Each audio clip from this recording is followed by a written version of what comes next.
Good morning बच्चों। ये जो आज की वर्कशीट है, वर्कशीट नंबर 24 है और आज डेट है 28 अगस्त और ये आपके क्लास 9th की हिंदी मीडियम की वर्कशीट है। तो लेसन नंबर 5 से ली गई है। जीवन की मौलिक इकाई, गोल्गी उपकरण और लाइसोसोम इसके आज के दो मेन टॉपिक हैं। तो ज्ञान भाई जिज्ञासा दीदी से पूछता है कि गोल्गी उपकरण कैसी होती हैं और यह क्या कार्य करती हैं। तो जिज्ञासा दीदी ज्ञान भाई को बताती हैं, गोल्गी उपकरण ऐसा कोशिका अंगक है जो झिल्ली युक्त चपटी पुट्टिकाओं का एक तंत्र है जो एक दूसरे के ऊपर समानांतर मतलब पैरेलल रूप से सजी रहती हैं, जिन्हें कुंडिका कहते हैं, जो अंतर्द्रवी जालिका झिल्ली के संपर्क में रहती है। अभी इससे पहली वाली जो वर्कशीट हमने की थी उसमें हमने अंतर्द्रवी जालिका के बारे में पढ़ा था और अंतर्द्रवी जालिका किसके पास थी? न्यूक्लियस के पास, केंद्रक के पास। और ये जो आपकी गोल्गी अपरेटस है, जो गोल्गी उपकरण है, ये भी किसके पास रहते हैं? ये रहते हैं अंतर्द्रवी जालिका के पास। अब अंतर्द्रवी जालिका में बना पदार्थ, अंतर्द्रवी जालिका में आपने देखा था ना क्या क्या पदार्थ बना था, उसमें राइबोसोम भी थे ना। जो खुरदरी अंतर्द्रवी जालिका थी उसमें राइबोसोम थे और एक आपकी स्मूथ वाली थी, स्मूथ एंडोप्लाज्मिक रेटिकुलम। तो इनमें अंतर्द्रवी जालिका में आपके मेन 2-3 चीज़ें बन रही थी। एक तो आपका वसा बन रहा था, लिपिड वसा, और आपका प्रोटीन सिंथेसिस था। तो ये मेन चीज़ें उसमें थी और एक डिटॉक्सिफिकेशन का काम भी ये करती थी। तो जो भी अंतर्द्रवी जालिका झिल्ली के संपर्क में रहती हैं, इसलिए अंतर्द्रवी जालिका में बना पदार्थ जो भी मैंने आपको बताया गोल्गी उपकरण की पुट्टिकाओं में भेज दिया जाता है। मतलब कि जो एंडोप्लाज्मिक रेटिकुलम ने लिपिड बनाया, प्रोटीन बनाया, वो कहाँ पे भेज दिया गया? गोल्गी उपकरण की पुट्टिकाओं में, मतलब इनकी थैलियों में, एक तरीके से थैली मान लो, में भेज दिया जाता है, जहाँ उन पदार्थों का संचयन मतलब उनको स्टोर कर देते हैं, संभाल कर रख लेते हैं, रूपांतरण, और उनको जो है उनका रूप चेंज होता है, मतलब कि एक पदार्थ किसी दूसरे रूप में बदलता है, तथा इन्हें बंद ढकना पैक किया जाता है, वहाँ पे इनको रख लिया जाता है, एक तरीके से स्टोर हाउस कह सकते हो। और कोशिका की ज़रूरत के अनुसार कोशिका के अंदर और बाहर भेज दिया जाता है। जैसे होता है ना कि जो हमारा एक्स्ट्रा मटेरियल है उसको हम इकट्ठा करके कहीं पर रख लेते हैं, तो ऐसे ही ये जो गोल्गी उपकरण है इसमें एक्स्ट्रा मटेरियल इकट्ठा करके रख लेते हैं और जब ज़रूरत होती है उस हिसाब से इसको भेजते रहते हैं कोशिका के अलग अलग भागों तक। अब दीदी, एक कोशिका अपने अपशिष्ट पदार्थ को कैसे निपटान साफ करती है? अब ये तो आपको पता ही होगा, आप इतनी सारी वर्कशीट्स कर चुके हो कोशिका में। तो कोशिका में जैसे हमारी बॉडी में सारे फंक्शंस चलते हैं ना, हम खाते भी हैं, पचाते भी हैं, वेस्ट मटेरियल भी बॉडी से बाहर जाता है, तो इसी तरीके से कोशिका में भी पूरे सारे फंक्शंस होते हैं। एक जैसे हमारी पूरी बॉडी काम करती है, ऐसी छोटी छोटी सेल्स भी अपने आप में एक पूरी बॉडी की तरह काम करती हैं। तो इसमें भी अपशिष्ट पदार्थ जो है, वेस्ट मटीरियल, वो बाहर जाता है।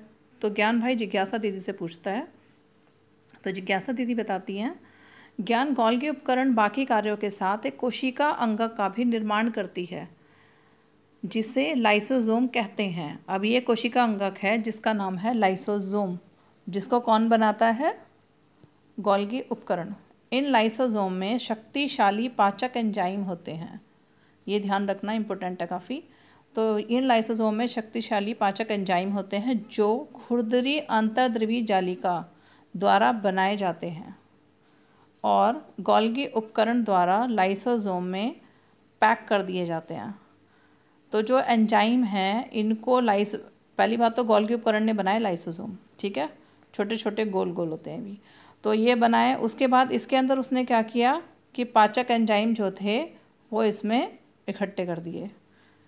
जो किसने बनाए थे? आर्या ने, अंतर्द्रवी जालिका ने, और गोल्गी उपकरण द्वारा लाइसोसोम ने पैक कर दिया गया, ठीक है। फिर क्या हुआ कि लाइसोसोम कोशिका का अपशिष्ट निपटान वाला तंत्र है। तो ये जो बेसिकली जो मेन काम क्या है कि जो अपशिष्ट है एक तरीके से सफाई कर्मचारी की तरह काम करता है, कि जितनी भी मतलब वहाँ पे सफाई है वो सब वही करता है, मतलब एक तरीके से क्लीनिंग का काम भी है इसका उसमें। तो कभी ये आके दे रखा है ना, इसको देखो, इसमें यह भारी पदार्थ तथा कोशिका अंगकों के टूटे फूटे भागों को पाचित करके, मतलब ये क्या करता है, अगर कोई कोशिका टूट जाती है, फूट जाती है, तो ये उसको पचा लेता है और पाचित करके उसको साफ करता है। कभी कभी कोशिकीय उपापचयन में व्यवधान के कारण यदि कोशिका क्षतिग्रस्त या मृत हो जाती है, मान लो जो कोशिका सारे फंक्शंस कर रही है अपने और किसी वजह से कोशिका को कोई क्षति पहुंच गई और वो बस्ट हो गई, ख़राब हो गई या डेड हो गई, तो लाइसोसोम का काम क्या होता है? तो लाइसोसोम फट जाते हैं। लाइसोसोम एक तरीके से ब्लास्ट हो जाते हैं, छोटे छोटे से होते हैं तो फट जाते हैं, तथा इसके पाचक एंजाइम जो हैं वो बाहर आ जाते हैं और वो अपनी ही कोशिका को पाचित कर लेते हैं। इसलिए लाइसोसोम को कोशिका की घाती थैली भी कहा जाता है। मतलब सिंपल सा यह है कि जो लाइसोसोम की पुट्टिकाएँ हैं, थैलियाँ हैं, वो फट जाती हैं और एंजाइम को रिलीज़ करती हैं और अपनी ही कोशिका को पचा लेती हैं, मतलब अपनी ही कोशिका को खा लेती है और साफ़ कर देती हैं। तो इसी वजह से इसे आत्मघाती थैली कहते हैं। आत्मघाती का मतलब ये होता है ना, सुसाइडल बॉम्ब, मतलब खुद ही मरना, खुद मतलब एक तरीके से आत्महत्या करना, आत्मघाती थैली। अब आगे देख लो, इसमें 2 चीज़ें दे रखे हैं। गोल्गी उपकरण के बारे में दे रखा है, पदार्थों का संचयन, रूपांतरण तथा पैकिंग, सामान्य से जटिल शर्करा का निर्माण करना। तो गोल्गी उपकरण के 2 मेन कार्य हैं, पदार्थों को इकट्ठा करके रखता है, रूपांतरण करता है, पैकिंग करता है, और सामान्य से जटिल शर्करा का निर्माण करता है, ठीक है, और लाइसोसोम का निर्माण करता है। तो 3 काम हैं गोल्गी उपकरण के। अब लाइसोसोम के क्या काम है? कोशिका को साफ रखना, अभी आपने पढ़ा, सफाई कर्मचारी एक टाइप से है, और इसको वैसे एक नाम से और जाना जाता है, traffic police of the cell, एक तरीके से वो भी नाम है इसका। पाचक एंजाइम की उपस्थिति, अब पाचक एंजाइम इसी में होते हैं और इसको क्या बोलते हैं? आत्मघाती थैली, सुसाइडल बैग। अब क्वेश्चन देख लेते हैं। पहला क्वेश्चन है, गोल्गी उपकरण का कोशिका में क्या महत्व है? तो ये आपको बराबर में ही आंसर दे रखा है। और गोल्गी उपकरण का महत्व आप एक तो ये लिखोगे, 3 कार्य करती है, और गोल्गी जो बेसिकली तो ये कार्य ही लिखोगे, और अगर आप एक्स्ट्रा चाहो तो ऊपर के पैराग्राफ से भी लिख सकते हो। फिर गोल्गी उपकरण की संरचना कैसी होती है? तो संरचना के बारे में आप फर्स्ट में आपका सारा संरचना दे रखी है। एक झिल्ली युक्त चपटी पुट्टिका का एक तंत्र है जो एक दूसरे के ऊपर समांतर रूप से सजी रहती है। तो ये इसका हाफ पैराग्राफ इसमें आंसर में आ जाएगा। अब लाइसोसोम को आत्मघाती थैली क्यों कहते हैं, ये मैंने आपको बताया और लास्ट पैराग्राफ में दे भी रखा है। लाइसोसोम में उपस्थित एंजाइम कहाँ बनते हैं? अब ये आपने पढ़ा था ना, जो लाइसोसोम में एंजाइम्स हैं वो कहाँ बनते हैं, लिखा है ना। इन लाइसोसोम में शक्तिशाली पाचक एंजाइम होते हैं जो खुरदरी अंतर्द्रव्य जालिका द्वारा बनाए जाते हैं। तो बस यही इसका आंसर है। तो बेटा आप इसको कर लेना, बहुत सिंपल सी वर्कशीट है। तो थैंक यू बेटा।